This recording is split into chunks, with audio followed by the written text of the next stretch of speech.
Kita sangat menyukai kisah ini karena Simson bukan nama yang asing bagi kita. Satu pahlawan Israel yang penuh kelemahan. Dia tokoh yang begitu kuat luar biasa, tapi dia adalah seorang pahlawan Israel yang penuh kelemahan. Gak bisa lihat apa? Gak bisa lihat wanita cantik di mana saja. Padahal dia seorang nasir. Dia adalah seorang yang lahirnya ditetapkan untuk menjadi utusan Allah. Perempuan itu harus memelihara diri, begitu kata ayat pasal 13. Apabila terjadi yang demikian,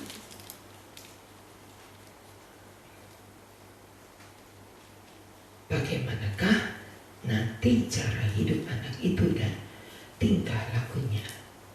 Jawab malaikat ayat 13, Tuhan kepada Manoah, perempuan itu harus memelihara diri terhadap semua yang kukatakan, yaitu jangan ia makan sesuatu yang berasal dari pohon anggur atau minumannya,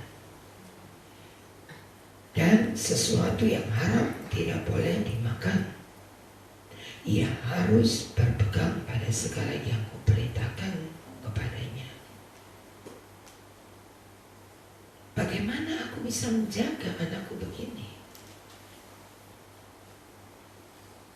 Malaikat berkata, kamu akan mendapatkan seorang anak. Tapi bukan sembarang anak ini. Lahirnya pun telah diatur oleh Allah. Lahirnya, namanya sudah ditentukan. Ayat yang ke-18. Tetapi jawab malaikat Tuhan itu kepadanya, mengapa engkau juga menanyakan aku? Bukankah nama itu ajaib?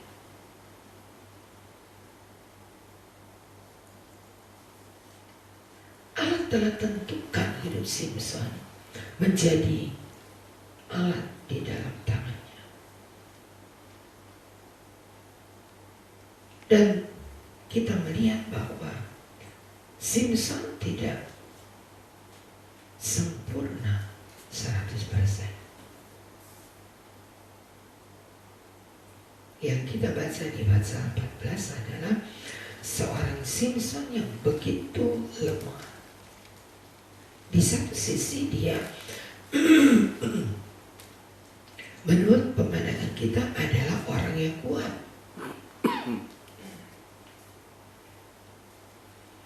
Dia adalah seorang yang tidak pernah takut apapun. Lagi bicara-bicara dengan bapaknya untuk melamar seorang gadis dari Timna. Ada seekor singa, ayat 5 pasal 14, mendatangi mereka. Mendengar auman singa, kekuatan Simson mulai muncul. Jadi kalau tidak ada tantangan, tidak ada masalah, Simson menjadi orang yang lemah. Bahkan tidak dapat menahan hati ketika keinginannya tidak dilaksanakan oleh orang tuanya. Ia tetap memaksa untuk mintakan anak itu, gadis itu kepadaku. Seekor singa muda mendatangi mereka, dan tanpa tangan yang memegang senjata, ayat yang ke-6, ia mencabik seperti orang mencabik anak kambing tanpa apa-apa di tangan. Dia merasa ada kekuatan yang mengalir. Jadi memang bukan dari Simpson. Ada kekuatan yang mengalir yang membuat Simpson harus berkata, itu bukan kekuatanku.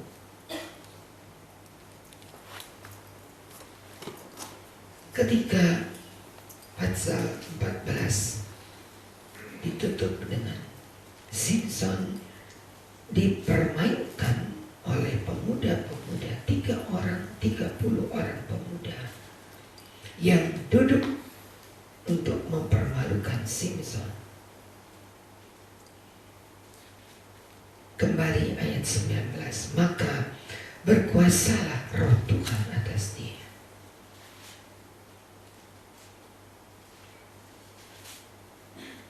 Kembali dia merasakan ada roh Tuhan berkuasa atas dia. Jadi kalau kita perhatikan, hanya pada waktu-waktu tertentu, temporer, Simpson merasa ada kekuatan. Ketika dia diperhadapkan dengan tantangan, justru pada waktu itu kekuatannya timbul. Dan ia membunuh 30 orang yang ada di Askelon. Pakaiannya diserahkan sebagai ganti atau pembayar kebohongan mereka.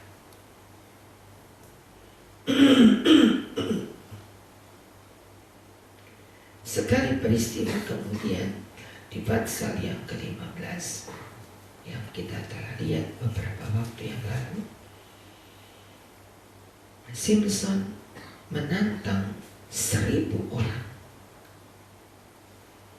Dia pakai senjata tulang rahang keledai yang dipergunakan untuk membunuh 1000 orang Filistin dan menang.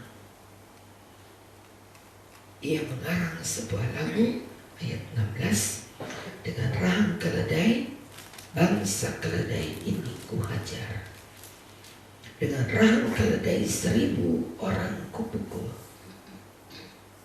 Mengarang sebuah lagu ketika 1000 orang Filistin rebah.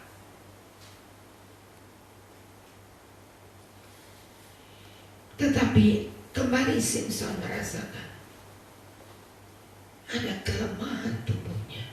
Ia merasa haus. Itu alamiah. Gak usah 1000 kita kalahkan. Lomba lari saja. Kita harus akui kekuatan kita tidak seberapa. Kemampuan kita berlari dengan dia tidak mampu lagi. Lalu kita bisa berdamai dengan lawan lomba kita. Tapi Simpson tidak dapat. Dia hajar 1000 orang dan dia kehausan, hampir mati. Tapi karena rencana Allah belum selesai dalam hidup Simpson, maka masih ada pasal 16. Simpson harus berurusan dengan orang-orang kuat di Filistin. Simpson harus menghadapi dulu, sebab ada ayat yang ke pasal 16, ayat yang keempat. Simpson jatuh cinta lagi kepada seorang perempuan di lembah Sorek, namanya Dalila. Ini pun diizinkan Allah. Kalau tadi Simpson pengen wanita Timna, diizinkan Allah. ini pun diizinkan Allah karena Allah mau menghajar seluruh orang Filistin. Kelemahan Simson tidak dikuasai hingga selalu muncul. Kembali dia jatuh cinta dengan wanita Filistin. Lebih parah dari yang pertama, dan seluruh kekuatan Simson diserahkan karena Simson tidak dapat menahan hati. Amsal 16 ayat yang ke-16. Ia tidak dapat lagi menahan hati. Gak tahan mendengar rengekan Delila. Dia seorang nabi Allah, hakim yang ditetapkan menjadi nabi Allah. Seorang yang gagah perkasa, dia dapat buktikan kemenangan-kemenangan yang pernah dicapainya. Tetapi Allah berkata, ada acara Allah yang belum selesai.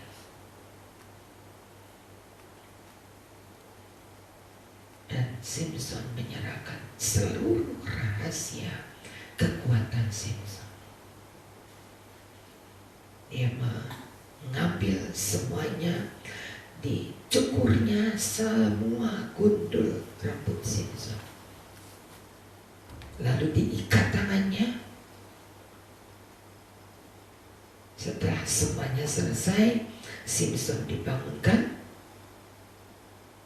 Kaget memang, tapi dia bangun dan dia memutuskan semua tali rami itu.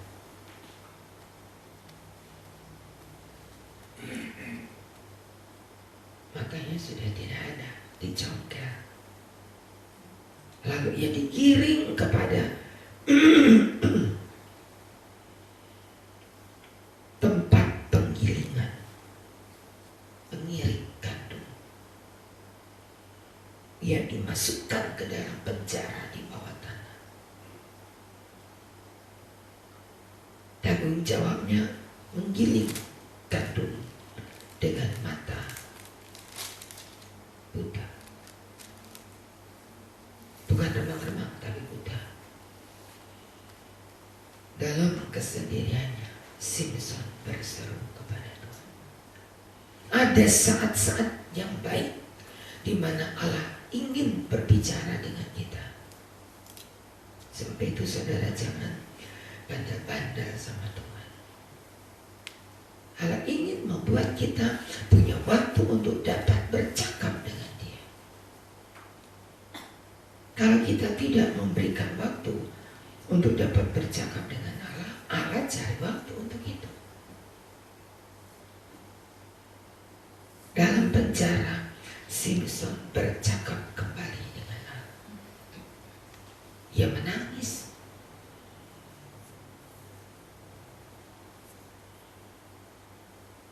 Ia merasakan sendiri.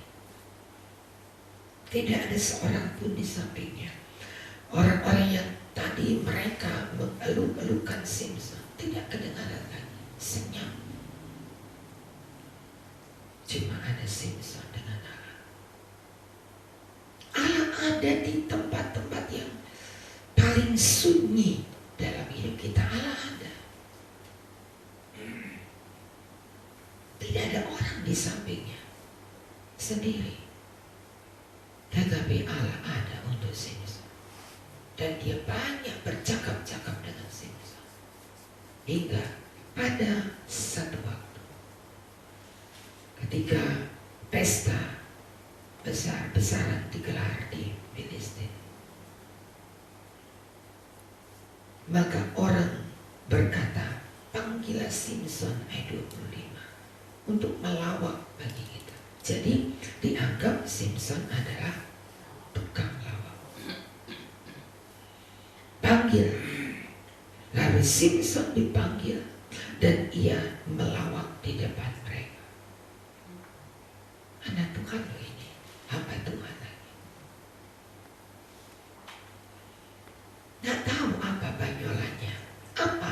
gurauannya Simpson. Tapi mereka bersuka cita. Mereka tertawa bersama. Selesai melawak, tak tahan dipermalukan seperti itu. Dia berkata kepada seorang budak yang menuntun dia, bawa aku ke tiang yang berada di tengah Kolosium itu. Bawa aku. Anak itu membawa dia sampai di dua tiang yang ada di tengah-tengah Kolosium itu. Dia pegang kedua tiang itu dan dengan satu teriakan yang merobohkan, pakai istilah itu ya, merobohkan hati Allah, Simpson menangis. Beri aku kekuatan sekali ini. Beri aku kekuatan Tuhan. Kalau dulu Simpson dapat pakai kekuatannya kapan saja, tapi setelah semua diambil dari Simpson, semua yang terbaik diambil dari Simpson, kita melihat Allah kembalikan walaupun hanya sekali saja. Dia merasakan seperti kemarin-kemarin ketika dia belajar merasakan kekuatan Allah. Dia merasakan ada kekuatan Allah. Lalu dia mulai pegang kedua tiang yang besar itu. Dan dia berteriak kepada nama Tuhannya. Dia robohkan dua tiang penyangga di tengah.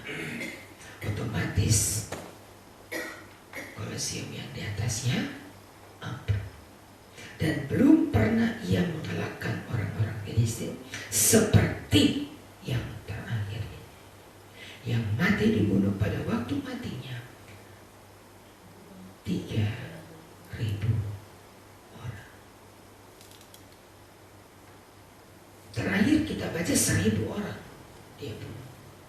Tapi di hari matinya dia membunuh 3.000 orang.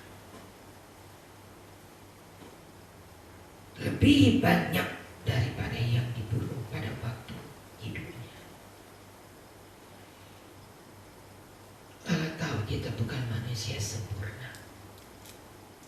Allah kenal saudara dan saya.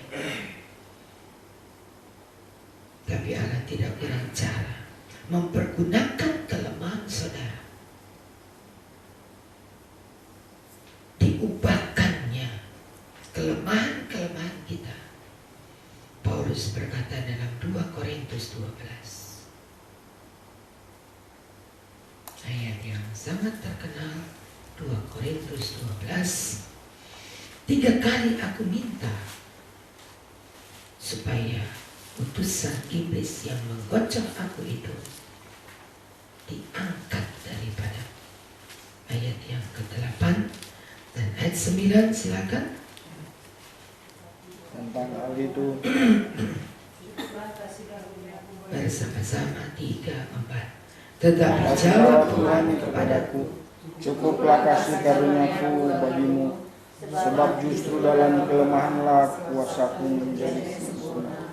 Sebab itu terlebih suka aku bermegah atas kelemahanku, supaya kuasa Kristus turun menaungi aku. Ya. Kata Paulus, ayat yang ke-10, karena itu aku senang dan rela dalam kelemahan, di dalam siksaan, kesukaran, penganiayaan, kesesakan, oleh karena Kristus. Sebab jika aku lemah, maka aku. Itulah kasih karunia Allah, saudara. Orang lihat kelemahan seseorang dan dia permalukan dengan kelemahan itu. Itu kasih karunia Allah. Mana ada orang tanpa kelemahan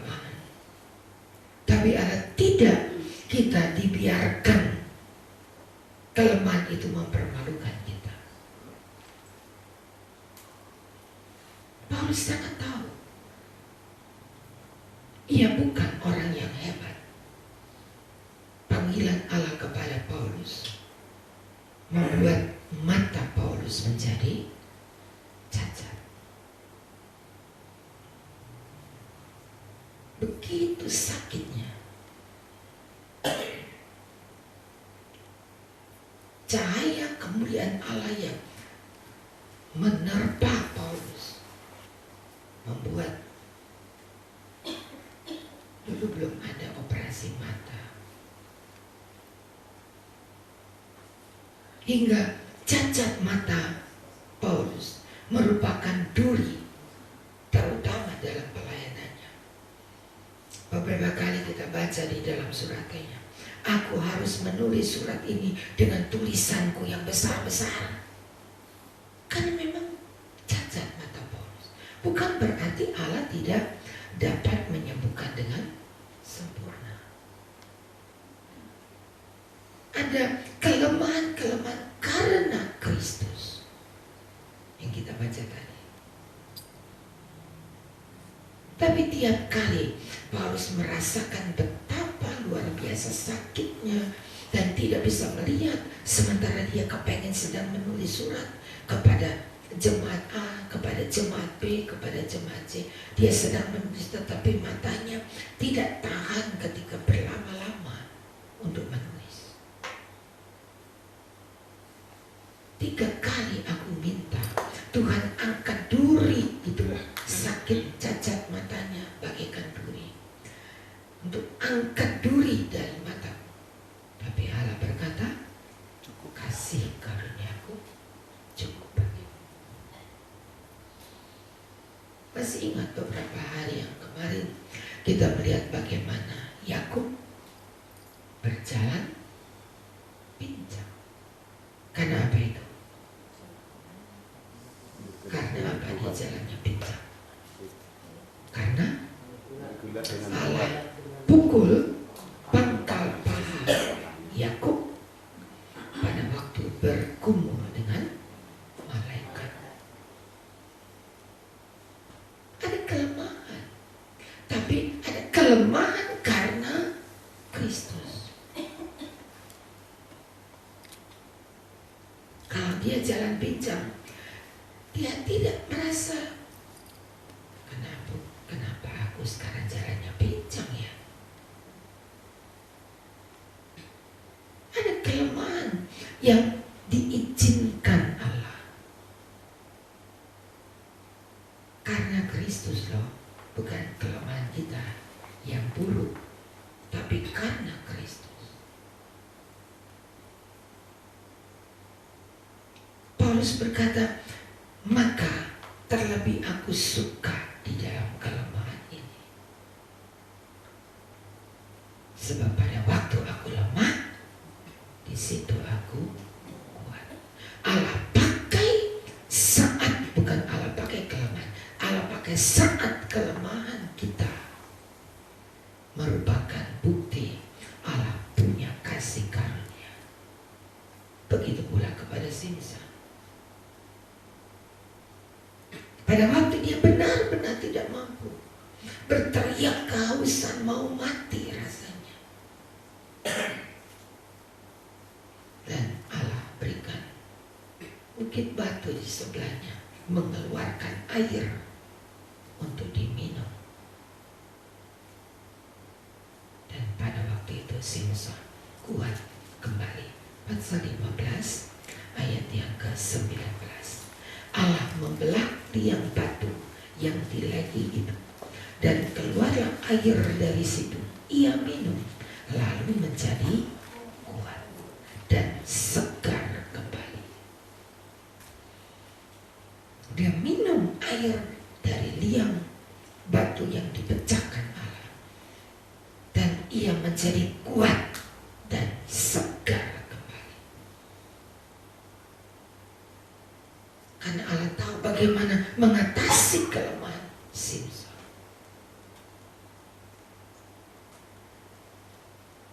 Allah izinkan sampai Simson digiring ke penjara bawah tanah sampai dia menangis di sana. Berikan aku kekuatan sekali lagi Tuhan. Di dalam penjara, Simson merasa begitu dekat dengan Allah. Apa saja yang dia minta, Allah yang sangat dekat dengan Simson mengabulkannya. Ketika dia mati, dia puas melihat kemenangan yang Tuhan berikan pada akhir hidupnya.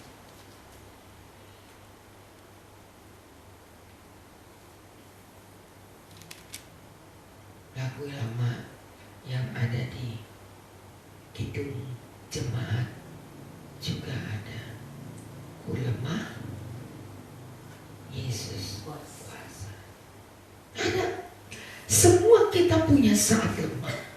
Semua kita punya saat yang itu batas kekuatan kita.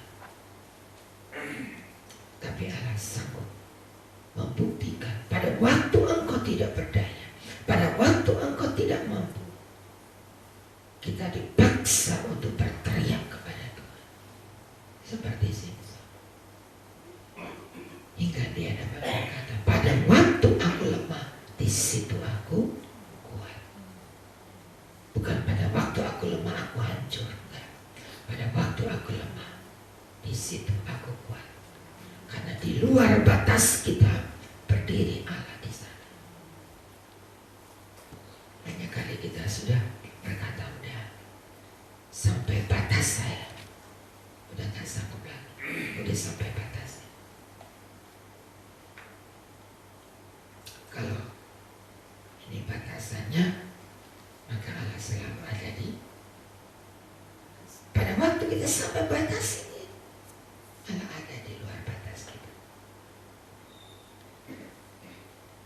Allah tidak jauh, tapi Allah ada di luar batas kemampuan kita. Ketika kita berteriak, Tuhan sudah tidak sanggup lagi, Tuhan tidak mampu lagi. Engkau harus tahu bahwa Allah ada di balik keterbatasan kita. Di situ ada Allahnya Simson adalah Allah kita juga. Pada waktu kita tidak mampu, pada waktu kita tidak sanggup, jangan lari dan putus asa, ambil pisau, potong nadi. Itu bukan orang Kristen, itu bukan anak Tuhan, saudara. Itu bukan orang yang katanya punya Allah. Engkau punya Allah di balik keterbatasan. Dan di sana Allah berkata, pada waktu kamu tidak kuat, aku ada. Mari kita berdoa.